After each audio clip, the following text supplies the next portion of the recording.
Hey friends, Sean from SGT Report here with a really interesting interview that I think you're going to enjoy very much. But before we begin, I just want to say a couple things. First, thanks to all of you who tuned in to my last interview titled, "They Wouldn't Lie to Us About This." I was nervous actually about posting the interview because it's such a controversial subject, and I should have been clear in that video, so let me be clear now. I'm not a flat earther, but I am a globe, as we're told, skeptic. If NASA has lied to us about nearly everything, which they've clearly done, including the moon landings, which they faked, it's 100% obvious now. Just look at the lunar lander. They faked it, and they could not broadcast live from the moon. Couldn't do it then, can't do it now, can't be done. So to those of you who tuned into that interview with an open mind, thank you so very much. I threw caution to the wind because I trust my audience. I know how informed you guys are and how level-headed you are, and you're even willing to tackle the most controversial and fringe subjects. So for the 12,000 likes and only 1.2 thousand dislikes, thank you. And for those of you who have contacted me privately and you're worried about my reputation because you think that subject is so fringe and so unbelievable, but you didn't even listen to the entire interview, you missed some very important facts, including the fact that NASA itself has talked about in its own documents a flat Earth model. For those who missed it, listen to this. This is from a 1988 NASA document called Derivation and Definition of a Linear Aircraft Model. Credit to Lucid Truth YouTube channel. The name of the video, The Strange Truth Project. Listen to this. And here's something interesting that I found at NASA's website. It's a NASA reference publication from the late 1980s about the derivation and definition of a linear aircraft model. Let's go through this. There's a lot of math, but toward the end on page 30, the first sentence in the concluding remarks say, this report derives and defines a set of linearized system matrices of a rigid aircraft of constant mass, flying in a stationary atmosphere over a flat, non-rotating Earth. I gotta ask, why would this exist if we're supposed to be on a spinning ball? NASA had already been to the moon several times and explored outer space in many ways by the 1980s. So why would they need documentation talking anything about a stationary atmosphere and a flat, non-rotating Earth? So I'll wrap this part up just by saying, if we can't trust NASA, if all they've ever done is lie to the people and deceive us and steal, $55 million a day, why would we believe anything they say at all, especially when the math of the globe, as we're told, doesn't quite add up? As I said in the interview, maybe the Earth is far larger than we're being told, or maybe it's something else entirely, as Werner von Braun suggested on his tombstone. And with that, I want to also thank all of my patrons, and I also very much want to thank sponsors like patriotrates.com. Guys, I know how supportive you are of authors that I have on. You're supportive of me in so many ways. You're just a supportive, well-informed audience. And what I want to tell you about patriotrates.com is that you may be able to substantially save big money on your auto insurance, your health insurance, and or your life insurance. And you can get a free quote today from patriotrates.com. It won't cost you a dime, and it may well save you a lot of money. Patriot Rates is an American insurance company you can trust, and it's owned by veterans. They'll always have your back by trying to find you the very best quote to fit your needs. So rest assured you have nothing to lose except paying too much. Visit patriotrates.com for a free quote on auto, health, and life insurance, and stop paying for overpriced insurance. Visit patriotrates.com today for your free quote. I'll put the link below this video. And now for the main event. Guys, I'm very pleased to have back on an old friend, a good friend of mine, Chris Duane. You know his Silver Shield series of coins. He's been a truth teller for a very long time. We've been friends for a very long time, essentially since the very beginning of my YouTube channel. And Chris was kind enough to send me a very important article just prior to this interview. And here it is. It's called Stop the Online Conspiracy Theorists Before They Break Democracy. You can't make this up. The establishment is panicked because we are winning in the public square. So I'm thrilled to have Chris back on. Chris joins us right now. Chris, welcome back. How are you, man? I'm doing excellent. It's been a long time, but it's always like any good friend. Once you're aligned, you can not talk to each other for months and then hit it right back off to where we were. So it's good to hear from you again. Yeah, I feel the same way. And you know why I reached out to you is because I saw that article over on Zero Hedge about more than 7 million Americans are 90 days or more behind on their car payments. And that blew my mind. We used to be in the car business. So we'll talk about the economy here in a second, but let's go back to this incredible article from The Guardian. Stop the online conspiracy theorists before they break democracy. Let me just read the first paragraph. Organized conspiracy theorist networks have launched an all-out information war across Europe. At the heart of this is the QAnon movement. It expanded from the US to Europe and the UK at rapid speed, hijacking political debates on social media as well as mass protests in the streets in recent months. Our new analysis at the Institute for Strategic Dialogue shows that European conspiracy theorists run increasingly sophisticated campaigns around critical junctions in national, regional, and global politics. They even carried out on social media operations to influence voters in German state elections, including the 2018 election in Bavaria. Chris, does this not sound eerily similar to the Democrat talking points that the Russians hacked our elections? Yeah, no, this is it's a bigger issue than just QAnon. I did a video probably 6 or 7 years ago called "The Three Coming False Flags," and I said that there's 3 challenges to the current economic order, and I define that as the Anglo-American Zionist banking cabal that owns and controls the majority of the world. And I said that there was 3 challenges. I said, number one, they're unending, unsustainable, global generational debt-based fiat Ponzi collapse. Like this, they've profited off of a global system built off of debt and deceit, and that this is going to end at some point, and they want to point the collapse onto somebody else other than the obviously guilty parties that own and control the Federal Reserve, the ECB, the Bank of International Settlements, the big trillionaires that own and control this world. So they'll have some puppet fall guy for that. I have my suspicions who it's going to be.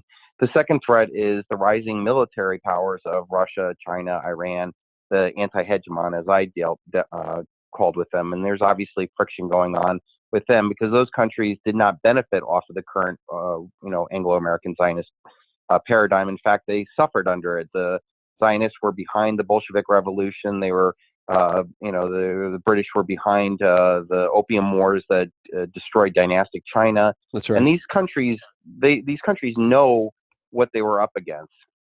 The third, and which is what I think we're most concerned with, particularly you and I, is an information war, and one in which that dissent is now online, popular, and unlike 9/11 that they pulled in basically the Nansen era of internet. I mean, it really wasn't around then. It wasn't as popular as it is now. People haven't, established themselves as being truth tellers back then. And it wasn't even until 2005 when Loose Change came out that I even considered that 9/11 was a false flag. And here I was in the Marines, activated for 9/11. My Marine unit was the first unit activated after 9/11 because of our proximity to Ground Zero. And it took me 4 years to even understand that I was played and that, this is bad. So specifically what we're talking about is the third leg of this 3 coming false flags, where I would believe that the ruling elite, they're not stupid. That's one thing we cannot, say that they're stupid, that they're playing everybody against each other because they get power out of chaos. And I'm a firm believer that listen to all and follow none. Because one thing I learned on all these online things is that there's a lot of deceiving things. They sound good. They want to get involved in it. And then it ultimately ends up being a trap or, discredited or, some guy gets involved with pedophilia or, they frame people or whatever. And I'm a firm believer of this whole decentralized, people just taking care of their own families. Be aware of everything. Don't be, stick your head in the ground. Be aware of everything and realize that the world is screwed up. But at the end of the day, your world doesn't have to be. And I caution people not to get so actively involved in these. I would think, maybe QAnon's real or not. I have my suspicions that it's not. But the idea that you get dragged into this and then they start plastering everybody with the same thing. So even in this article, they take the QAnon, but then they're relating it to the lizard people and that there was a guy in the Proud Boys that stabbed his brother in the head with a sword because he was a Trump supporter and thought his brother was a lizard. Like, they'll frame everybody as that. So, oh, sure. yeah. But let me just jump in and say that's conflation. See, this is what they do. They're Yes, specialists and they do that. in They want that. conflation. Yes, and they're specialists in bearing false witness against their neighbor. I think the single best recent example of that is Jussie Smollett, who literally made up a story that a child would make up. Like, this is stuff you should learn as a kindergartner, that this is not ethical behavior. You do not make up stories and cast aspersions against another person or group, make up lies and stories to try to prop yourself up and make yourself look great. That's what he did. And then he went on TV and bragged about fighting back against these racist bigots that he hired. Yeah. So the whole thing was a false flag. I think these people are specialists in false flags, and they're specialists in bearing false witness. That's what they do. In this article, just to put a finer point on it, you're right. They've conflated the nationalist movement that is now flourishing across Europe with the yellow vests, protesting against Rothschild agent Macron and his globalist policies, and Merkel, the Rothschild puppet, and her globalist policies.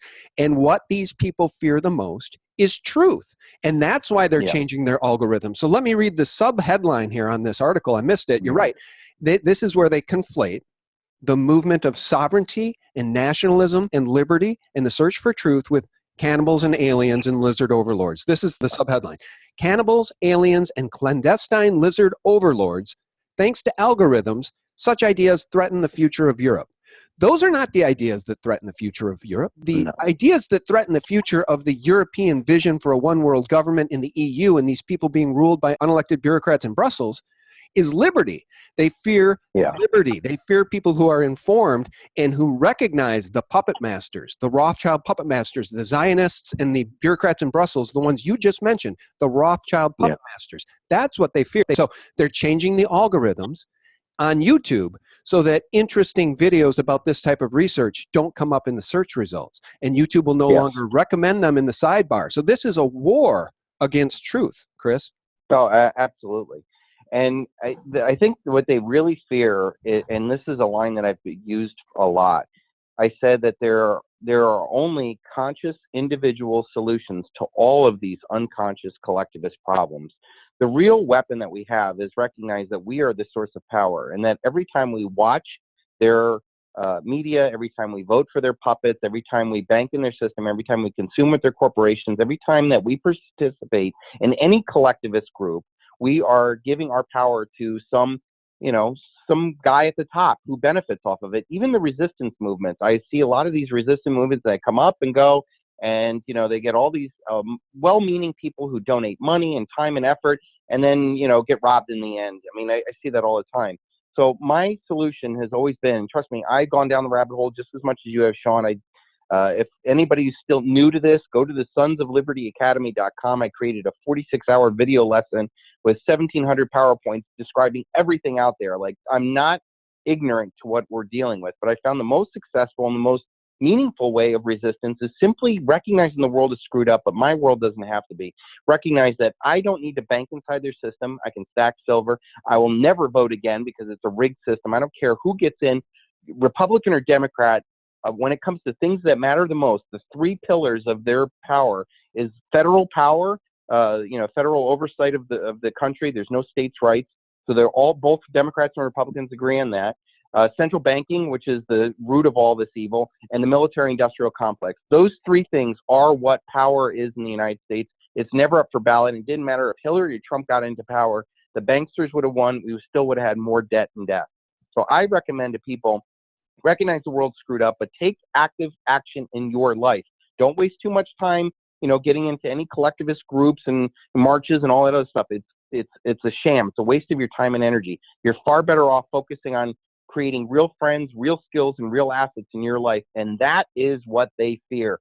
Conscious, individual, powered people who don't need to beg at the feet of power. That's what I find most attractive about what the truth movement's going on. Yeah, and you and I agree on 98% of that. The 2% where we disagree is I think that people can get out and march in the streets. I'm just a little bit inspired by what they're doing in Europe with the yellow vests, because they've made Macron back off of his higher taxes, his carbon taxes, his move against the people. Because once these people march in the streets, he was probably a little afraid he might get snatched and hung from a lamppost. And that's what these Traitors need to fear. They need to fear the people.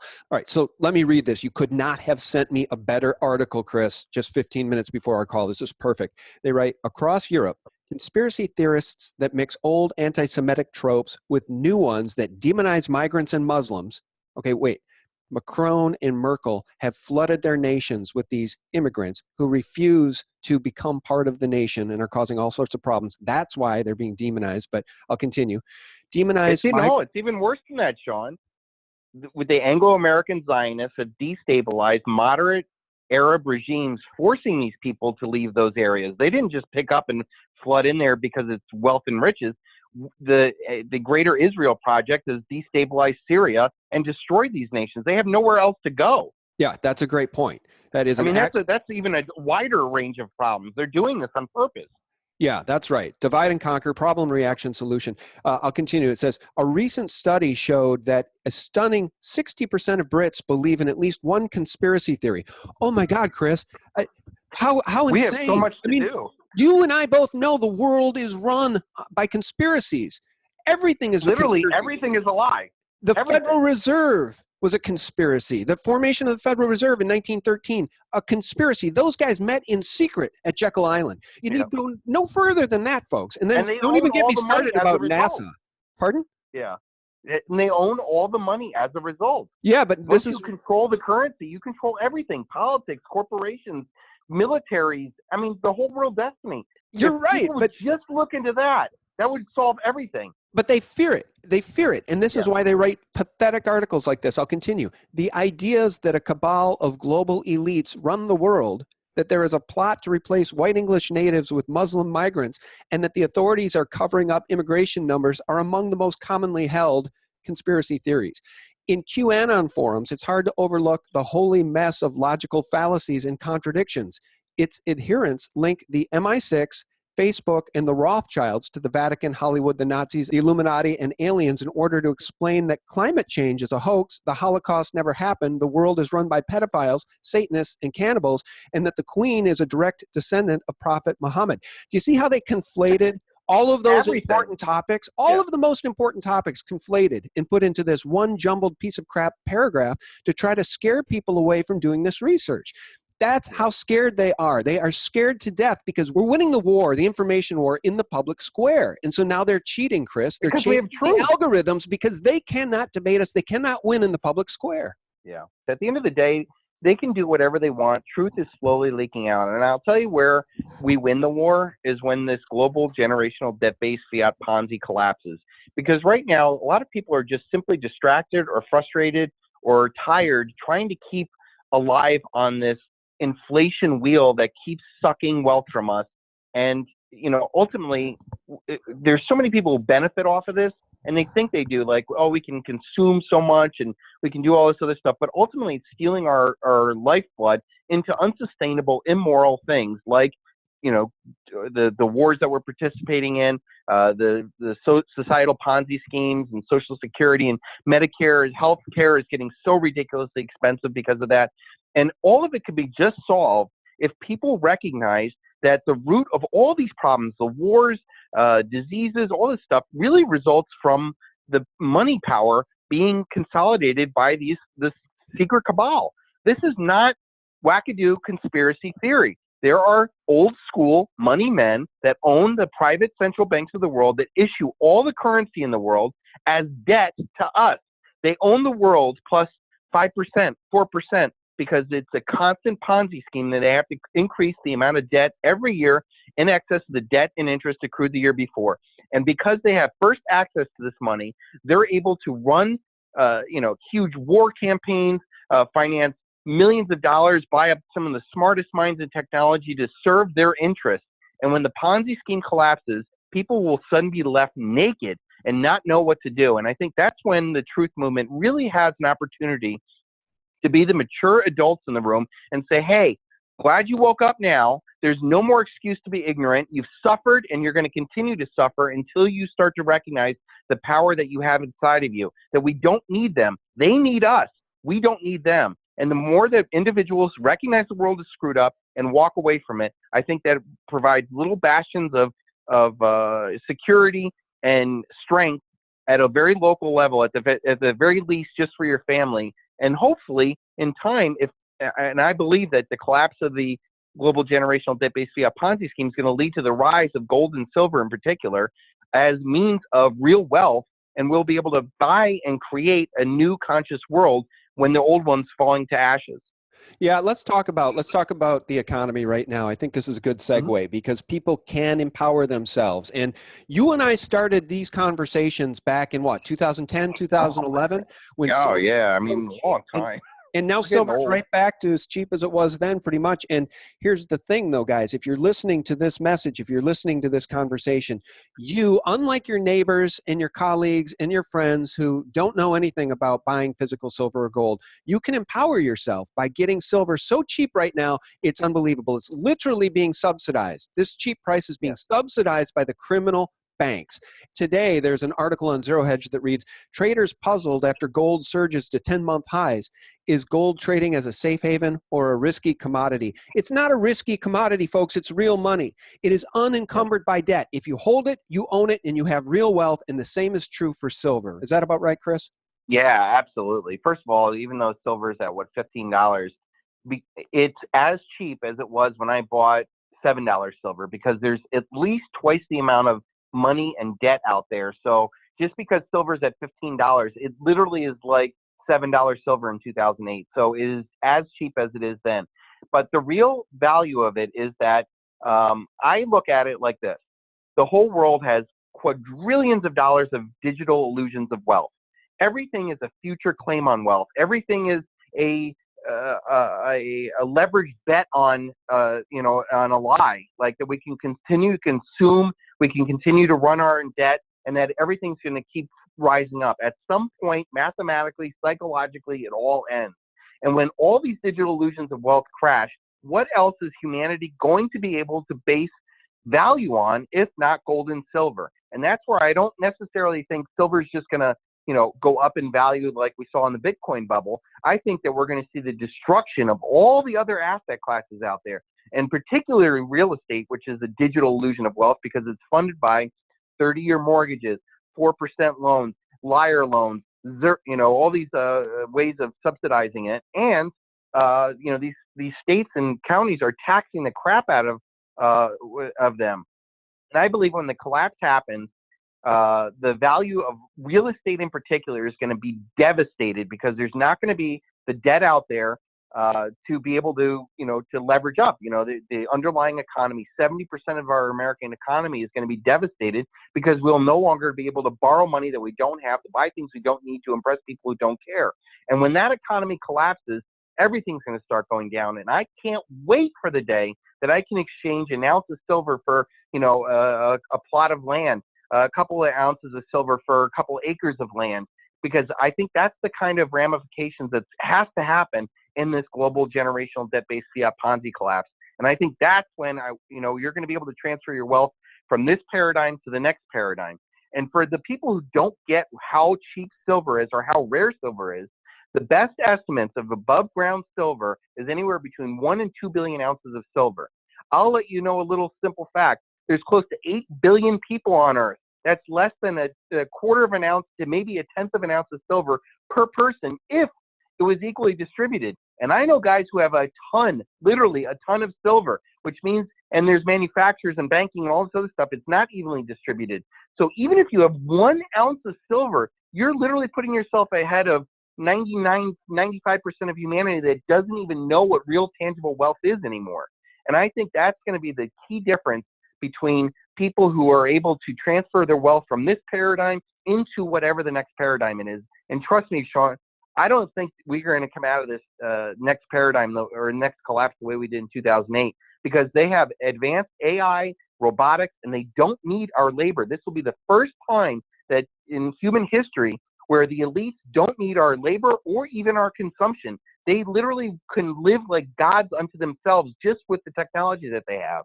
Yeah, I don't think we're going to emerge from this unscathed either, at least those of us who don't own physical precious metals or land. You got to have tangible assets. And, I started the conversation mentioning that article I saw just the other day, so I contacted you, made me think of you immediately. And it was the article stating that 7 million Americans, Chris, are now 90 days or more behind on their car payments. That blew me away because 7 million Americans, out of the people who drive and can afford to buy cars, that 7 million number is a huge number. 90 days or more behind on your car payment? That's scary. Yeah, and car payments are much higher than they were back in 2008. So people who don't know my story, my family ran a very successful car dealership in New Jersey. They still own it. But I ran into like a real tough part where, and I'm sure most of the people listening to this, it's tough knowing that the world is screwed up and then still participate because your job is based in it. And I woke up, unlike most people who, usually wake up like when they're unemployed and start searching for conspiracies and understanding why, or looking for a boogeyman to blame why the world's screwed up. I actually was doing incredibly well. I mean, I was a millionaire at 30 years old. I was wondering why everybody wasn't doing so well. And I saw people from 2005 when I woke up to 2008. I tried to wake people up and stuff like that. And as I'm watching this, I was just watching people buying cars that they shouldn't be able to afford. Like, we went from selling Grand Cherokees to, Wall Street executives back in the late 90s because it was the only SUV in town that was and now they're buying like $70,000 Grand Cherokee SUVs for their nannies to drive their kids to school in the morning. It just seemed like it was so much of a bubble. And I watched car sales guys who couldn't sell anything all of a sudden make $500,000 packaging up mortgages.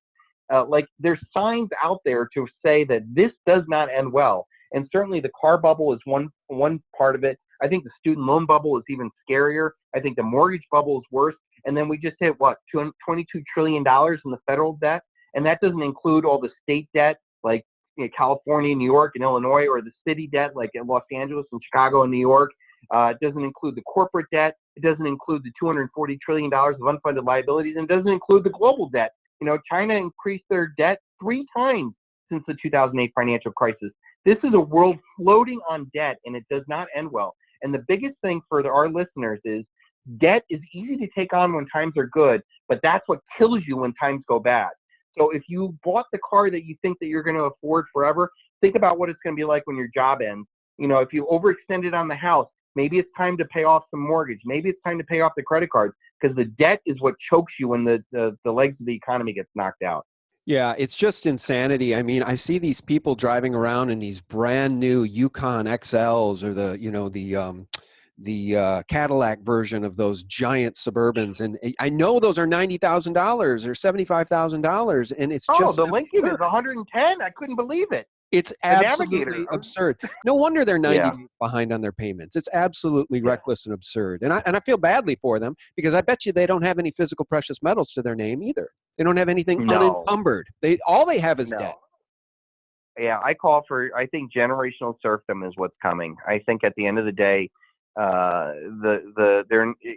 just with AI, I try to tell people, like, we are within 3 to 5 to maybe 10 years of the number one job in the United States, trucking, just being fully automated by AI. Like, how far off are we of having, Tesla trucks and driving around, and then that displaces all these people. I know a doctor who personally worked with the Watson team, and now they have Watson giving more accurate diagnosis of pediatrics. 98% they rank, the AI does.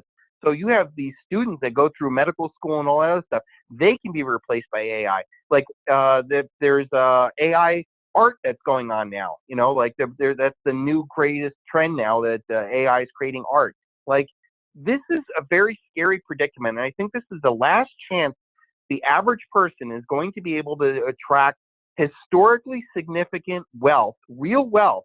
Because if you think about it, if you had 1,000 ounces of silver at any other point in history, prior to the Federal Reserve Foundation, before this debt-based global Ponzi scheme started, if you had 1,000 ounces of silver, that represented 10,000 days of hard human labor. Because throughout the Bible, throughout Sun Tzu, throughout the Industrial Revolution, 1/10 of an ounce of silver, or brother, can you spare a dime, represented a day's living wage for the average person out there. And even 2/3 of the world today that lives off of $2 a day. So I don't want to hear the average American stacker who's listening to your channel saying, I don't have enough money to buy silver, or silver is not important. It is important, and it's going to be vitally important when this all goes down. Yeah, Chris, Remember when Judas sold out Jesus? He got 30 pieces of silver. This comes from Quora.com. I'm not sure how accurate it is, but so 30 pieces of silver are about 5 weeks of money based on a 6-day working week. In terms of purchasing power, each silver piece was probably worth about $20. So by Western standards, that's about $600 today. 30 pieces of silver are worth about $600. And of course, that's because silver's been manipulated to be so cheap. But Judas sold out Jesus for 30 pieces of silver, folks. And you can go and get silver right now. You can buy 30 ounces of silver for about $450, $500. But it's actually worse than that because they were half shekels, so it was only 15 ounces of silver. Oh my God, Jesus in heaven, help us all. These Yeah, bankers, and you remember in the Bible, Chris, the only time Jesus ever got angry is when he overturned the banker tables in the temple. Yeah, I mean, that's the 10-ounce bar I have is Jesus clears the temple. I have my righteously, divinely inspired Jesus kicking the bankster's ass, and it's on my 10-ounce bar. But I did a video about the half shekels, and I said that if you valued Jesus's life, and think about it, this is condemning somebody, your friend, to murder, the most atrocious murder. You betray him for 15 ounces of silver, or what, $300? Like, nobody would do that. But if you properly valued silver the way I do, at 1,000 ounces of silver, 15 grand. I bet there are a lot of people who would sell their friend out for 15 grand. You know what? And though, that's Chris, what I think the value of silver is. You know what? In our audience, I think $1,000 an ounce. Yeah, no, I don't disagree. But here's the thing: I don't think our audience would disagree with this. The people that would still sell out Jesus today for nothing at all are the hardcore leftist liberals who literally hate God and who will bear false witness all day long and who will literally make up stories to demonize another political group like Jesse Smollett. These people have no shame, and it really, really astounds me. It really does astound me. And Jesse Smollett, at the end of the day, is going to get what he's got coming because the whole mainstream media backed his BS story. The whole mainstream media did no real research about it and asked none of the real questions that we in the alternative media were asking about his very suspicious story. This is MAGA country? What? And sub-zero temperatures at 2 a.m. in Chicago? That's not mega country. But he was allowed to come on ABC, Good Morning America, and they gave him soft pedal questions because the whole media industrial complex is aligned against truth. That takes us full circle with this article that you brought to my attention. But I want to get back to silver real briefly. A plug to my sponsor, SD Bullion. If you guys want a great deal on silver, click the banner at the top of SGT Report and go and visit SD Bullion. But if you want to get Chris's incredible coins, you can visit the Golden State Mint. And Chris, I have to give you so much credit because your coins are so ingeniously designed. I love your new one. This is great.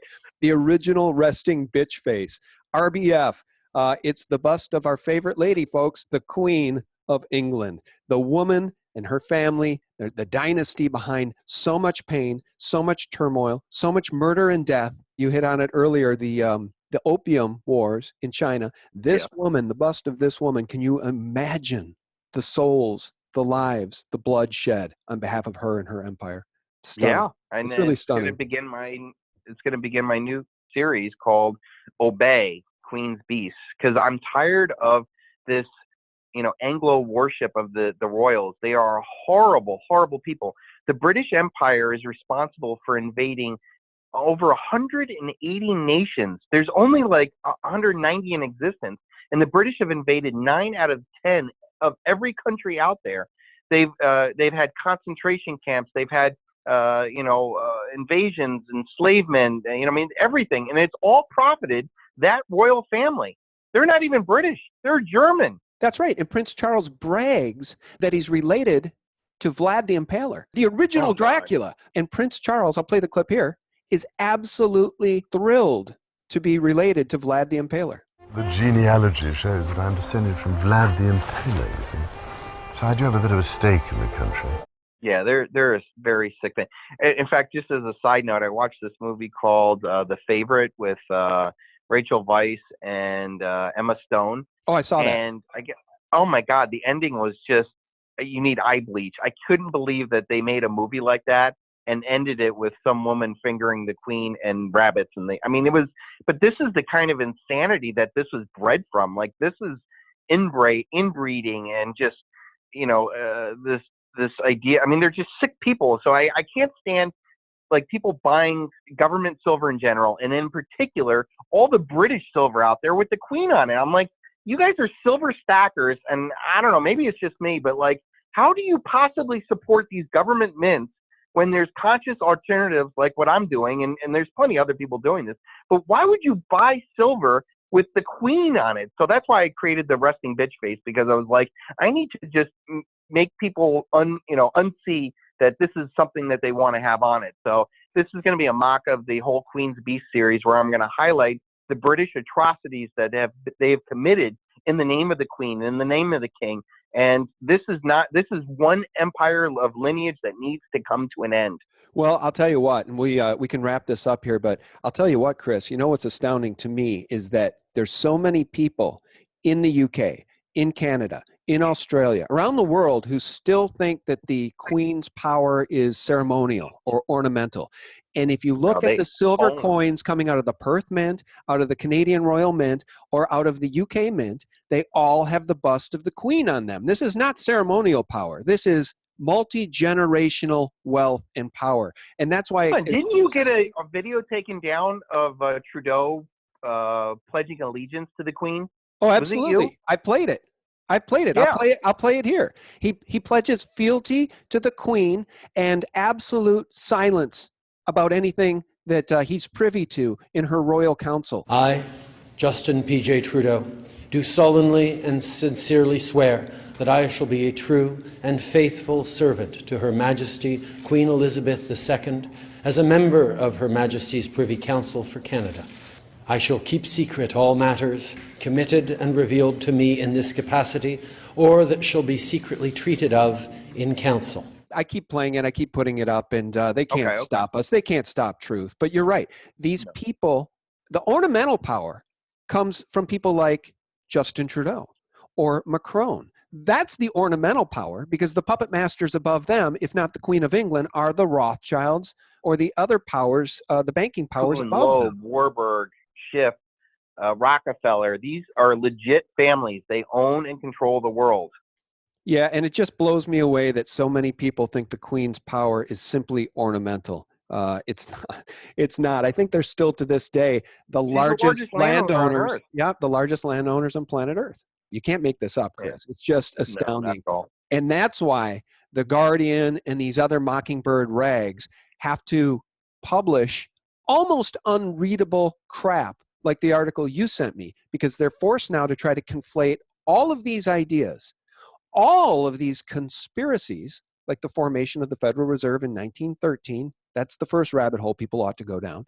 Yeah. And conflate all the conspiracies to confuse the public who's still not awake, because they're petrified that so many millions of people across the world are waking up. And I think it's great news. I think it's the best news there is that people... I did a coin series that I think people could look into.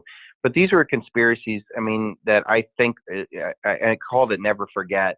But like, people should definitely look into Creature of Jekyll Island. I think that was one of the rabbit holes that I went down with the creation of, and that was G. Edward Griffin's book, which is a fantastic book. There's other ones, Secret of the Temple, which I think was a better version of the story, but still another popular one. 9/11, definitely, there's a ton of information. Although when I went to go back and look at it, I noticed a lot of the videos that I used to like rely upon to go look have been taken down. So they're going down the memory hole. But 9/11, absolutely an inside, or not an inside job. It was a false flag run by the Anglo-American Zionist powers. The Gulf of Tonkin incident that started the Vietnam War, that 2 million Vietnamese and Cambodians and I don't know how many hundreds of thousands of Americans died. The Gulf of Tonkin incident never happened. It never happened, and yet that was the point that shifted America into that war. The Lusitania incident, another false flag. The Germans actually took out ads in all the newspapers surrounding New York, knowing that the Lusitania was loaded with ammunition against the United States neutrality promise to Germany. We were supplying all this ammunition on a private cruise liner, Lusitania. The Germans knew about it. They took out ads saying, we're going to blow this up. Churchill was in charge of the Lusitania and the Navy. took away their British escort as they were military escort as they were coming there, and demanded that the Lusitania go at half speed to quote save energy. And meanwhile, it made it a sinking duck, and they tried to use that as an excuse to get the United States into war. And our Secretary of State, God, who's the guy that did the Golden Cross?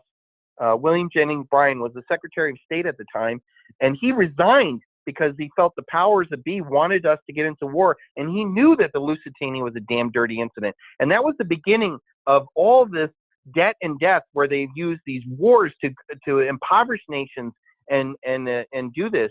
God, the Bolshevik Revolution, Max Warburg was behind that, and the Train of Gold. Yeah, and that's what I was going to say. I wanted to jump in before I forget. See, they don't like us talking about the actual conspiracies, like the Rothschilds conspiring to murder Nicholas II, the Tsar of Russia, and his entire family, including their 5 children, which they did. They conspired to murder him and his family, and they did. That is a fact.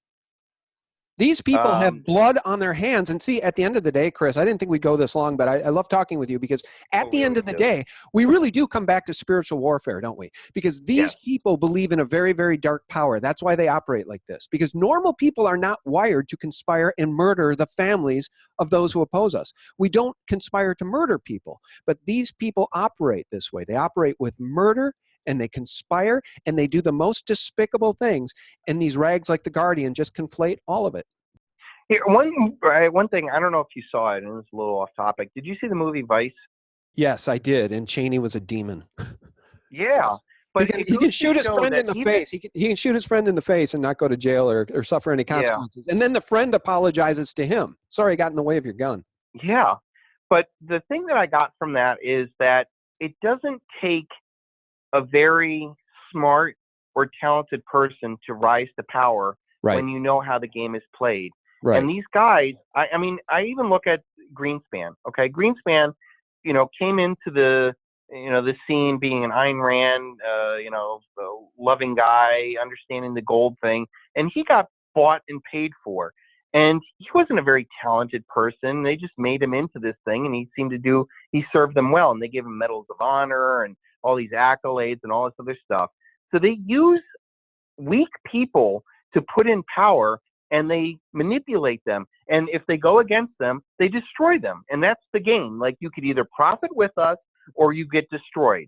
And I think the key is to recognize that, there's a grand majority of psychopaths at the top of every power position, because they are people who want to control and dominate other people. The majority of humanity wants to live and love and do what they want to do. But the people that rise to power ultimately are collectivists who want to control other people and make out for themselves. So they'll tell you any lie, anything to get you to go along with their game. And that's where I reject all forms of collectivism. And I tell people to embrace, listen to all and follow none. Embrace your individualism. Embrace your God-given talents and power, and start focusing it directly on your life, your family, the real skills, the real talent, the real wealth that you have. Stop chasing digital illusions of wealth. Stop voting in their elections. Stop, banking in their corporate system. Stop consuming things that you don't need, and get real focused on this. Recognize the world's screwed up, but your world doesn't have to be. Yeah, amen. We should probably wrap this up, but I am sort of inspired to touch on, I think, my favorite sentence, my favorite line uttered in the interview I just did with Marty Leeds and David Weiss. When we talk about the world waking up, when we talk about things like the Apollo hoax, Werner von Braun said they would need to construct a rocket as big as the Empire State Building to get to the moon. The Apollo moon mission rockets were far, far smaller. And when we talk about all of these hoaxes they've committed against humanity, my favorite sentence from the interview I just did is this: our consumer technology has outgrown their lies. And I love that, because it's so true. Just go look at that bogus lunar lander. It looks like it was constructed in the backyard with cardboard and tinfoil. And they're scared to death, Chris, because the world is waking up to all of their lies. I am an apocalyptimist. So people tend to think of the apocalypse as the end of the world. And in truth, it's the end of the lies. It's the veil gets broken through and truth comes out. The book of Revelation is about the ending of all this stuff. And I believe that we are heading, and even the age of Aquarius, if you're kind of a new agey kind of person, all these lies are eventually going to pass much in the same way that, the idea that the earth was flat, or the Catholic Church is omnipotent, or slavery is okay, or it's not okay for, black people to, go use white. This is a progression of humanity consciously evolving and awaking and slowly putting off the generational sins, the unconscious generational sins of abuse and violence, thinking that the world must operate through scarcity and demon, possession of the worst in humanity. That's how you get ahead. I'm a believer that when this all ends, all these illusions end, we're going to see the power of abundance and working together and healing and making a truly abundant, resonating world. And I like to think that the people that are stacking silver are going to be the ones that fund that when all these illusions fail. Because I tell you what, once the global generational debt-based fiat Ponzi collapses, so goes all these royal families, the banking houses, the trust in government, the trust in fake money, the trust in, supporting the wars, and, even our police departments. My freaking local police department's got $100,000 armored vehicle. Like, I don't even know what the hell they're doing with it. All this money that goes to these unproductive, unsustainable, immoral things, when we could just be living such a higher quality of life if we just rejected all this stuff, reject the idea that we have to pay all these taxes to fund these wars, or allow our politicians to get us into generational debt. This will all end. And at the end, I hope that your listeners understand that they have the power right now to get into physical silver, to transfer whatever wealth that they have into the next paradigm, and that the real purchasing power of that silver can be massively leveraged into the next level of real estate or businesses or opportunities, because the world's not going to end. Everything is going to be here, but the operating system, the debt and death operating system, is what's at risk, and that's what they're most afraid of. Their lives, their investment into this unsustainable paradigm is what they fear. And then what they don't realize is that we have the power just to walk away. Empower yourself. Get involved with your family. Find out your real friends. Get real jobs. Learn some skills that you think will be valuable. Do things that make you happy, and certainly stack silver, because I think that's going to be the most and easiest thing to do. Yeah, absolutely. I'll leave a couple links below this video, guys. So if you want to get silver from SD Bullion, you can. And if you want to get Chris's Silver Shield coins and the resting bitch face queen, you certainly can do that. And that's over at the Golden State Mint to get those, right, Chris? Yeah, the rusting bitch face is just through the Silver Shield group. I have like a private group of the hardcore silver stackers, but I don't think the Golden State Mint wants that on their site. So they are very gracious enough to have never rejected one of my designs. If you go to silvershieldguide.com, there's a gentleman there who's made an anthology, is 368 pages of all the designs that I've done. I think it's over 200 designs. But the Golden State Mint does exceptional work, and they've never rejected a design. And I've done some really controversial stuff. But they allow me to sell it on my own private site, not put it on their site. So the more public, generally accepted designs, and trust me, there's still some crazy ones over there, the Mint sells, but then my more controversial ones that they just don't want to be associated with are found on my social Silver Shield group, which is just a private site. Okay, very good. Well, send me the link if you'd like, and I'll put that in the more info section. Absolutely. Yeah, great. All right, Chris. Well, you know what? I very much appreciate your time. You know what? We've been friends for a long time, and it's always great to reconnect. So thanks, brother.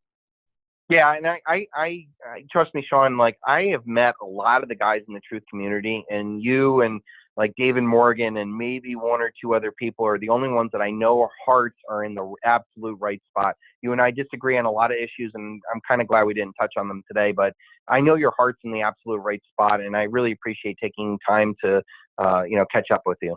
Oh, thanks, buddy. I feel the same way about you. And it's like fast friends, it's like having that best high school friend. Maybe you haven't seen that person in a decade, but when you reconnect, it's like stepping back in time. Well, I really appreciate it. I feel the same about you, brother. And guys, thank you so much for listening. You know how much we appreciate you. A shout out to my patrons. You're making a real difference for me, since YouTube likes to demonetize almost everything I put up lately. Certainly the last 6 of 8 videos have been demonetized. So thanks for your support. And guys, for real news 24/7, the antidote to corporate propaganda, visit us at sgtreport.com and check out the libertymill.com and the phaser.com as well. Thanks for listening. God bless. Bye-bye. When you use Google, do you get more than one answer? Of course you do. Yeah, of course. Well, that's a bug. We have more bugs per second in the world. There because are. we should be able to give you the right answer just once.